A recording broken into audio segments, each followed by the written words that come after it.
I'm curious. Quandre Diggs is always around the program. It seems like, and you guys got some positional similarities. I'm just wondering, like, what kind of impact has maybe he had through your college career? He done came through out here a couple times, but I look at him like as a big brother. I kind of go to him for advice. He come to me whenever he got some some nuggets to give me to help my game or whatever situation I'm in. So he kind of like I look at him like a big brother, and he helped me. How have you seen your versatility expand over your college career, and I guess where have you been most proud of your growth as a football player? Say that one more time. Where have you been most proud of your growth as a football player as your versatility has kind of expanded through your college career?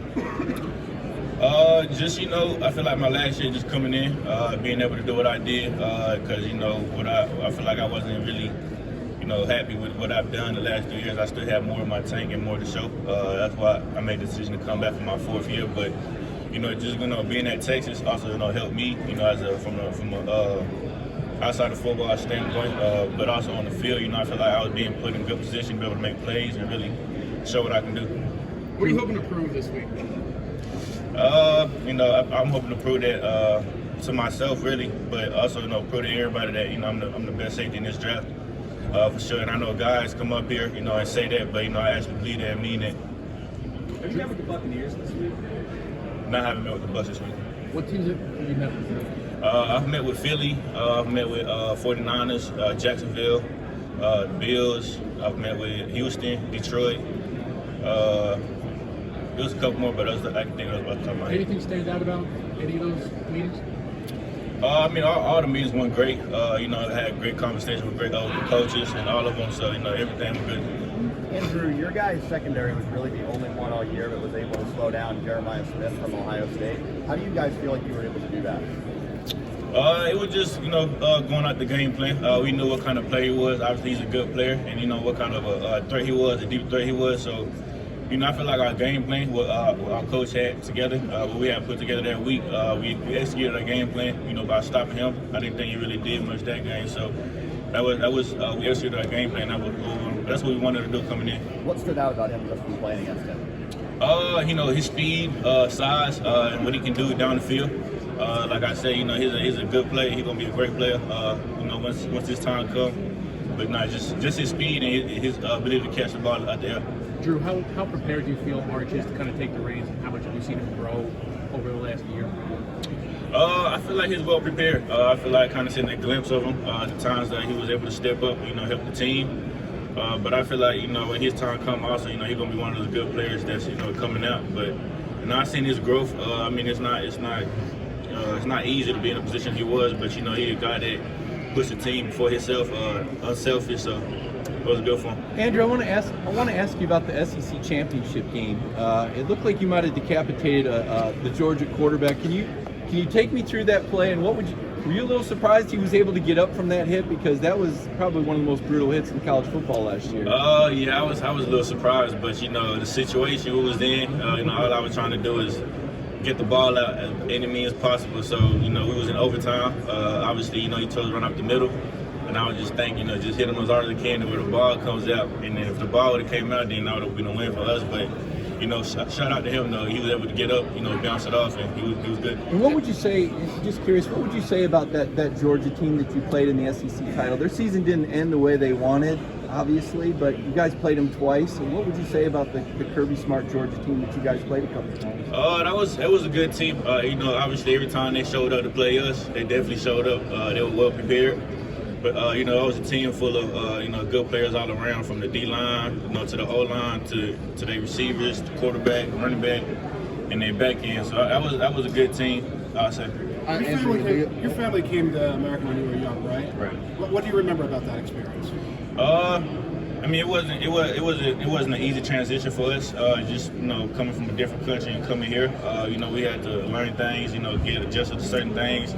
Obviously the environment, and but my family and I, we did a great job. Obviously my parents, both of my parents did a great job with us. Look where I'm at now, so just shout out to them. What was the hardest part? You were pretty little, I think. What was the hardest part of the adjustment? You talking for me? Yeah, for you. you know, come from different countries, speaking a different language, just trying to fit in the environment, you know, as far as school, you know, trying to make friends, you know, be able to go out there, you know, have fun. But I feel like everything went smooth though for me. It was kind of a harrowing experience for your parents, right? Right. They were leaving as like a refugee situation. Right. What did they tell you about that, or what memories did they share with you about that? I mean, that was a long time ago. I feel like my parents don't really bring that up no more. And I was at a young age, so it's only so much I can remember in that moment. How quickly did you pick up English? Your English is perfect now. I picked up English pretty quick because when I was back then, you know, we used to go to school and learn English where I was from. So when I was here, I was able to speak English, but it wasn't as fluent. But just, you know, going to school, you know, being around friends, and all I spoke was English. The only time I don't speak English is when I'm talking to my mom. What do you like to do Off the field, I like to play with my son. What I like to do off the field, yeah, I got a 16-month-old son. You know, he keep me on my toes. So, you know, whenever I'm not on the field, that's mostly what I'm doing, How having fun. meaningful do you think that your first NFL practice or game is going to be when you get to see your son after that game and really show him how far you've come and the life that you're building for him? It's gonna be great because, you know, for me, like I said, I had a chip on my shoulder, and that was part of the reasons why, you know, I was able to do what I was able to do. You know, I was focused just because of him. But no, that moment would be great because, you know, I'm just trying to set a great example for him coming up. You know, just knowing that, just trying to really teach him hard work pays out because that's all I've lived off of, and that's how I got here. Who is one young Texas player you tell people to look out for next season? I would say Colin Simmons, but everybody already knows about Colin Simmons. But I had to go with Xavier Fiusami. Oh, really? So what about Fiusami? What have you seen in him, and what do you like about his game? He just natural. I mean, he just a full out player. I mean, you look at him, he looked the parts from everybody. Like when he came in as a freshman, you would think he'd been in college for 4 years. So, you know, he just stands out. His physicality and you know, his willingness to learn and soak in a lot of information. And he's not afraid to ask questions. So I feel like his future is bright. Can you talk about Bam and his impact? Yeah, nah, definitely Bam. That's my dog, man. You know, he's a guy that, because coming out of high school, I was mainly a receiver. You know, and again with Bam, you know, he had a huge impact on me and how I got here. To be honest with you, you know, he a person that poured into me, took his time out, his time to, you know, kind of guide me through this process because he done been here before, and a guy that, speaking on the football standpoint, as far as like my technique and, you know, what I do and what I'm able to do on the field, you know, I give a lot of credit to Bam because he's part of the reason why, you know, I'm able to do what I'm able to do now. Drew, you said you feel like you're the best safety in this draft class. Why do you believe you're the best? I believe with me, you're not just getting a safety. You know, I'm a guy that have experience in the nickel position also. You know, a guy that can come down, that can really basically do everything. And I feel like, yeah, like I said, you're not really just getting a deep field safety. You know, you're getting a guy that can come down, play the nickel, really versatile, and then can also impact the game on special teams as well. You talk about the versatility you have. There's a couple plays on film of you know, starting near the box and then you getting back into the passing lane like a backside dig. You know, how have you developed your eyes and instincts to be able to make plays at all levels of the field? I feel like the scheme-wise at Texas and the coaching at Texas, you know, helped me a lot. You know, like you can see, I was able to show what I've been trying to show the last 3 years. So I feel like they did a great job putting me in position. And I feel like at that point, you know, it just came up to me to be able to make the plays. But, you know, I feel like I was able to, in that play specifically, you know, I was able to show my instincts, obviously my ball skills. And, but yeah, I say Texas definitely helped me put me in position. Have you met with the Chicago Bears? Yes, sir. Yes, sir. I'm at the Bears. How did those meetings go? That meeting went great. You know, those coaching staff, I feel like they were happy with how things went in there in their room. And, you know, like, yeah, that meeting went great, though. I like that meeting. You get a chance to talk to Al Harris? Yeah, it was. I got a chance to talk to all the coaching staff. All the coaching staff was in there. You know, we had a good talk while I was in there. You know, the conversation went great. Andrew, what are you trying to get across, you know, when you're talking to these coaches? What are you hoping that they learn about you as a person and as a player? And have you also met with the Cincinnati Bengals? Not even meet with the Bengals, but me as a person, you know, I'm just trying to show them that I'm a guy that's willing to learn. You know, I feel like I'm a sponge. I'm a guy that's trying to come in and soak in as much as I can, but also, you know, a guy that can just trying to come in and impact any way possible. You know, whether that's on special teams or whether that's on defense or whether that's at nickel or safety, so really wherever they need me at. But, you know, off the field, you know, I'm unselfish. You know, I'm a guy that, you know, care about others. You know, I love everybody around me. You know, that's the type of guy I am. Andrew, have you had a chance to meet with the Cowboys yet? No, I didn't meet with the Cowboys. Andrew, with your ball production this year, it really transcended compared to the last 3 years when you were at Clemson compared to Texas. What do you really attribute that to, whether that be the move, whether that be like something with film? What was that for you? Your ball production, having 5 interceptions this year compared to like only 1 in 3 years at Clemson. What do you attribute that to? Just really being put in great position, I would say, for me. You know, I feel like my freshman year, I played that safety position. Obviously, I had a good freshman year. I got moved down to nickel. I was solid at nickel. I feel like I hold my ground at nickel. I was one of the best nickels at the time. But just being able to go back to that true safety position, I feel like I was able to show what I really can do. I feel like that's what I've been trying to do because I knew I was capable of doing it. So, you know, like I said, giving hats out to the coaches, you know, they was able to put me in those positions. And at the end of the day, it just came down to me making the plays that came to me. Have you spoken to the Pittsburgh Steelers in this process? No, I haven't spoken to them. Andrew, is there a play from your career that you think best paints the picture of who you are as a football player? Yes. I say I had to go back to that Georgia play. I feel like that's really what I've been trying to show the whole time. I've been in college, just how instinctive I am, and then how I can get the ball out the air. Have you met with the Giants? No, I haven't met with the Giants. You talked about Coach Gideon. Yeah, I can go on about Coach Gideon, man. I feel like that guy changed my life, to be honest with you. You know, coming in, I feel like he poured into me a lot and really taught me how to play the true safety position. And I feel like that really helped me a lot because, you know, I really didn't have a good understanding of really playing safety. And based off his background, you know, he's a guy that also plays safety too. So just him pouring into me, giving me a little nuggets to help me here and there, you know, got me a long way. So, you know, he definitely one of the guys that definitely helped me change my life. We've seen like transfers kind of become, as we've seen transfers become more like normal and commonplace in college football, NFL GMs seem to have said they don't care about that as much. They don't even ask about it. Have you been asked about it in these meetings, the transfer, or has it not really come up?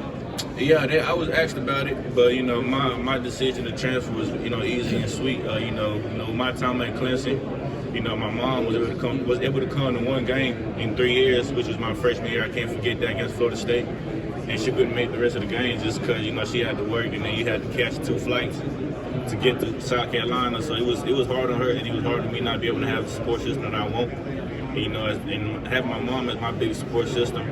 So I was just trying to make things easier for her, you know, coming back home to where she can just drive 15 minutes up the road to be able to come watch me play. Do you plan on doing all your drills this week? Are you going to save any for the pro day, or what are you doing? I'll be doing most of the stuff at pro day. Can you offer any insight into Taft's decision to go back to Texas for another year? And did you guys talk? Did he give you for advice? What went on there? I feel like with Taft, I mean, he could have came out if he wanted to, but you know, with Taft, you know, he's one diehard Longhorn fan that I like. Nobody loves Texas Longhorns more than Taft. So I feel like with him, he just had unfinished business. He felt like so he wanted to come back, you know, prove himself, and obviously he wanted to bring a championship, you know, to the state, to the University of Texas. So that was part of his decision. Andrew, it feels like a big part of your game is flying downhill, making plays in the run game. Can you just talk about kind of your thought process on that, how you're able to slow down and kind of keep that speed at the same time to come down and make a tackle on the open field?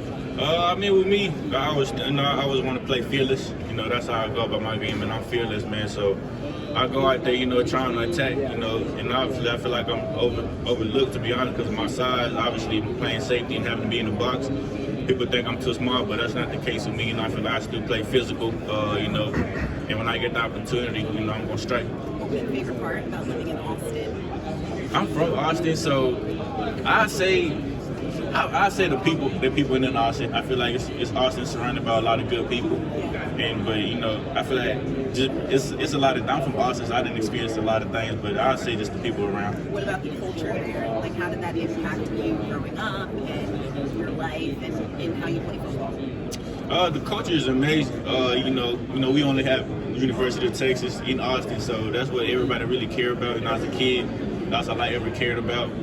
But you know, the coaches are amazing. There, you know, it's a lot to do. It's a lot of people that come in and out. It's a lot of legends that came through the University of Texas and just Texas, period. So you get a little bit of everything, you know, at Texas, whether that's on the music side of it or sports or really or acting or anything. What artists are you listening to before a game? What artists are you listening to before a game? I mean, you can kind of tell by how I play, who I listen to. You know, I'm all the way NBA young boy. I'm ready to run through a brick wall. Have you met with the Bills? Yes, sir. I met with the Bills. Yes, sir. Yeah. How did that go? Did you meet with Sean McDermott? Yes, sir. Yeah, I met with all the coaching staff in there. That meeting went great. The Bills, presented me a lot of things. They talked me through a lot of things, and with my time in that meeting, I was able to learn as well too. So that meeting went good. Is there any players that are back at Texas now, or whether it's receiver, running back, or tight end, that was the toughest to cover in practice? Yeah, I have to say Matt Golden. Matt Golden's the guy that came in, put his head down, worked, and obviously he's seeing the work paying off. But in practice, man, he practiced like a pro. His approach to practice was amazing. With us, we had a lot of good players on offense and defense.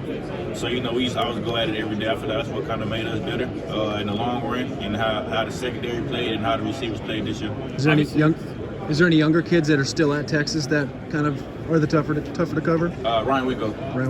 Yeah, Ryan Wiggle next up for sure. He a young guy that also came in and wanted to learn, and he picked on early on. He's able to see him in a couple games, showcase what he can do. But I feel like Brian Wiggle definitely next up. Obviously, it's two different sides of the ball, but are you able to talk about Tashard Choice and the kind of coach that the Lions are getting? They getting. First of all, they getting a great guy. That's the type of person he is, and I've been knowing Coach Choice since I was in high school. He recruited me at Georgia Tech, but just a guy that's real energetic, man. He a guy that if he's in the building, you know he's in the building. Just the fact that he's energetic. He's willing to bring others along with him. If he see you down or low energy, he a guy that's going.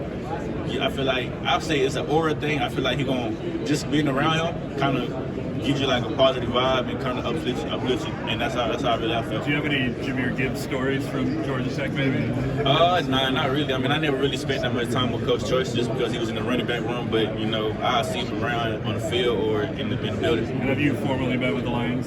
Yes, sir. I met with the Lions. Andrew, can you tell me something that you're passionate about that people may not know? That's a good question. Yeah, that's. I would have to say. Probably, I'm not gonna count. Video games, I take that very seriously. Just being a competitor, I don't like to lose. So, when I feel like I'm in competition, I feel like I should try my best at all times, and I expect to win. If football didn't exist, what would you be doing right now? That's a good question. That's another good one. If football didn't exist at this moment, I'll probably be trying to get into real estate. To be honest with you. Yeah. And you're doing some Madden stuff this weekend. What do you think your rating should be? See, I'm gonna be realistic. I'm a rookie. I'm a rookie coming in. I'll have to say like a 75. Just going based off my last year, I'll have to say like a 75. Where's your hometown, and can you teach us some slang? Say it again. Where's your hometown, and can you teach us some slang? See, I feel like Texas is different. I don't really get caught up in the slang for real. Like with the people I hang around and the people I be around, I don't really get caught up in the slang for real, to be honest. So I don't have nothing really. Do you like Buc-ee's? Do I like Buc-ee's? Buc-ee's. The gas station. Yeah. I get gas. I get gas when I get gas from Buc-ee's. People out of Texas are really territorial about their tacos. Do you think Austin has the best tacos in the state of Texas? Absolutely. Yeah, absolutely. I'd say that. I'd say Texas and California. You were raised in Austin. When you were younger, did you envision yourself not only being able to play for the University of Texas, but also being here at this podium? When I was younger, I'd say nah. I mean, like I said, I didn't really pick up a ball until I was in 6th grade, so everything kind of happened later for me. But being from Texas, all you know is the University of Texas and UT football, because that's all that's in Austin that's big. So, once I got the hang of football, that's all I ever wanted to do was play at the University of Texas, and then getting the opportunity to do that, man, it meant a lot to me, and I feel like I was fortunate and blessed to be in that position, and I couldn't take it for granted. Not only that, but you also have 13 other teammates that are also a part of this process too. Have you guys been speaking to each other about the experience, and how's that been? Yeah, we've definitely been in touch. We got a group chat with everybody here, just asking the guys how everything go. Obviously, playing the whole season with those guys, we done built a relationship, like a brotherhood relationship. So, just wishing everybody luck in their interviews and what they're doing out here, and just showcasing what they can do, and just hoping the best for them. Have you officially met with the Texans? Yes, ma'am. I met with the Texans.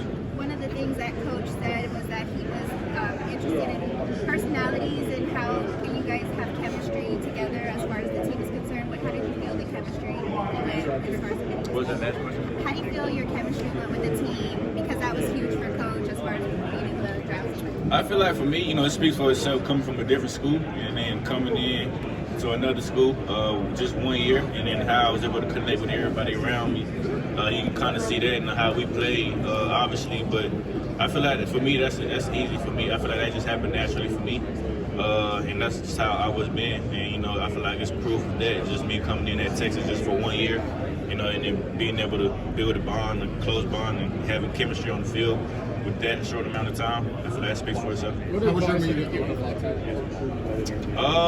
Just tell him to keep his head down. Everybody process is different. Guys, things happen for them now, and then other guys, things happen later. So, just tell him to keep his head down. Everything will work out. How was your meeting with the Eagles, and what would it be like to play alongside that, young secondary that really shined this year? The meeting with the Eagles went great. Obviously they're coming off a phenomenal year.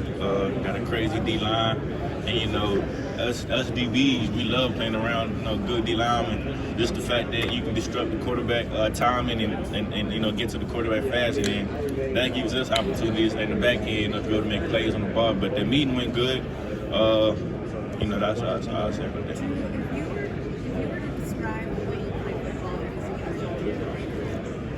Describe the way you play football using an emoji. What emoji would you use?